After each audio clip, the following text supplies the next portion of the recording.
Magandang araw, magandang tao sa inyo lahat. Welcome sa panibagong video ni Boss Silver.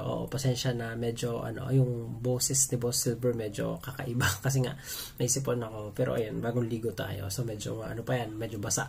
Ngunit magaganon man, gusto kong batiin kayo ng Happy New Year ngayon ay January 1, 2024. So I hope makasama ko pa kayo sa adventure natin dito sa channel, sa pagbubukas ng Pokemon cards, sa pagbibili ng mga laruan, ng mga Pokemon products, at kahit yung mga Transformers o kahit anong mga hobby pa yan, sana samahan nyo pa rin si Boss Silver sa darating na mga buwan ngayong taon, no? At sabi niyang towel, i-unbox natin ang napakalupit at napakaganda ang Infernape na Moncold, no? So sa mga nagre-request ng yung mga Moncold, yan, gagawin natin siya, no?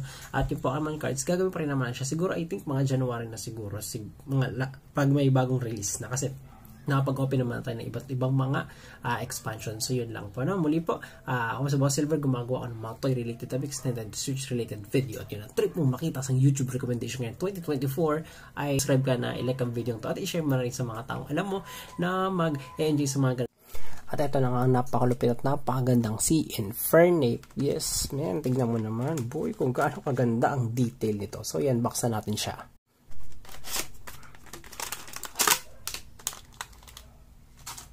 Yun, napakalupit at napakaganda, boy. Tignan mo naman.